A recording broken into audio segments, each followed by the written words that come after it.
민사집행법은 채권자의 정당한 권리를 실현하는 마지막 열쇠입니다. 법원의 판결이나 집행권한이 있더라도 실제로 채무자가 변제를 거부하거나 이행하지 않는다면 무용지물이 될 수 있습니다. 이때 민사집행법은 국가가 강제력을 동원하여 권리를 실현할 수 있도록 보장하는 역할을 합니다.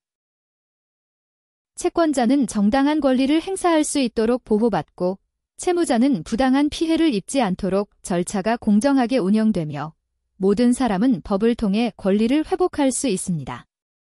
이처럼 민사집행법은 법적 권리의 실질적 보장을 위한 최종적인 장치라는 점에서 우리 사회에서 반드시 필요한 제도입니다. 민사집행법의 체계와 주요 내용에 대해 설명드리겠습니다.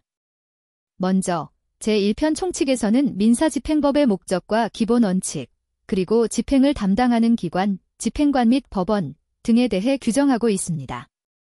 즉, 민사집행이 이루어지는 법적 기반을 정리한 부분입니다. 다음으로 제2편 강제집행에서는 강제집행의 절차와 요건을 다루고 있습니다. 제1장 총칙에서는 강제집행을 개시하기 위한 요건, 즉 집행권한의 필요성과 집행법원의 관할 등에 대해 설명합니다. 제2장 금전채권에 기초한 강제집행에서는 채권자가 금전채권을 집행하기 위해 필요한 절차를 규정하고 있습니다. 제1절 재산명시 절차 등에서는 채무자의 재산을 파악하는 방법, 즉 재산명시, 재산조회, 채무불이행자 명부 등재 등에 대해 다룹니다.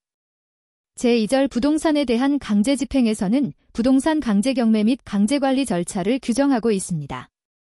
제3절 선박 등에 대한 강제집행에서는 선박, 항공기, 자동차 등 특정 동산에 대한 강제집행 절차를 설명합니다. 제4절 동산에 대한 강제집행에서는 채무자의 동산을 압류 매각하여 금전채권을 변제하는 절차를 규정하고 있습니다. 제3장 금전채권 외의 채권에 기초한 강제집행에서는 금전채권이 아닌 특정물 인도, 권리 이전, 일정 행위의 이행을 강제하기 위한 집행 절차를 다룹니다. 다음으로 제3편 담보권 실행 등을 위한 경매입니다. 여기서는 저당권, 근저당권과 같은 담보권을 실행하기 위한 경매 절차를 규정하고 있습니다. 채권자가 담보권을 행사하여 경매를 통해 채권을 회수하는 과정이 포함됩니다. 마지막으로 제4편 보전처분입니다. 보전처분은 본안 소송 전 또는 소송 중에 채무자의 재산이 유출되는 것을 막기 위한 절차입니다. 제1장 가압류는 금전채권을 보전하기 위한 절차로 채권자가 본안 소송 전 재산을 확보하기 위해 신청하는 제도입니다. 제2장 가처분은 금전채권 이외의 권리를 보전하는 절차로 예를 들어 부동산 등기 이전을 방지하거나 특정 행위를 금지하는 내용이 포함됩니다. 이처럼 민사집행 절차는 조문이 곧 집행의 실무와 판례의 출발점이기에 절차의 지도이자 집행의 설계도라고 할 수 있습니다.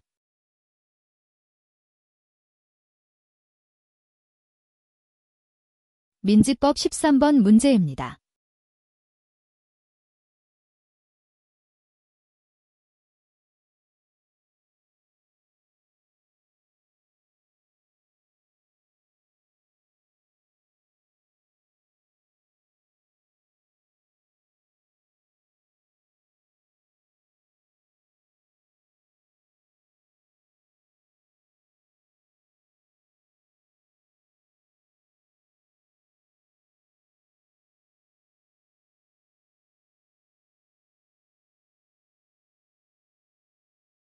이번 사건은 채권 압류 및 전부명령의 효력이 회생 절차와 충돌할 경우 어떻게 되는가에 대한 문제입니다. 먼저 사건의 개요부터 살펴보겠습니다. 원고는 B라는 제3자가 피고에게 가지는 물품대금 채권에 대해 채권 압류 및 전부명령을 받았고 이 명령은 2019년 3월 11일 피고에게 송달되었습니다.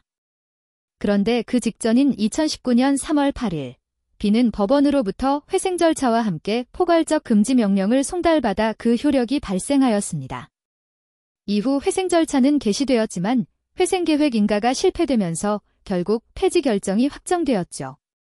이 사건의 핵심 쟁점은 포괄적 금지 명령의 효력이 발생한 이후에 제3채무자에게 송달된 압류 및 전부 명령이 유효한가입니다. 원심은 전부명령이 포괄적 금지명령 이전에 이미 발령되었고 그 효력은 이후에 확정되더라도 여전히 유효하다고 보아 피고는 원고에게 전부금을 지급해야 한다고 판단했습니다.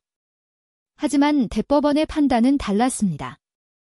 대법원은 포괄적 금지명령이 발령되면 강제집행 절차는 즉시 정지되고 그 이후 송달된 전부명령은 무효이며 설령 회생 절차가 폐지되더라도 한 번 무효가 된 강제집행은 되살아나지 않는다고 보았습니다. 결국 대법원은 원심이 법리를 오해했다는 점을 지적하며 피고의 상고를 받아들여 원심 판결을 파기하고 사건을 다시 심리하도록 환송하였습니다.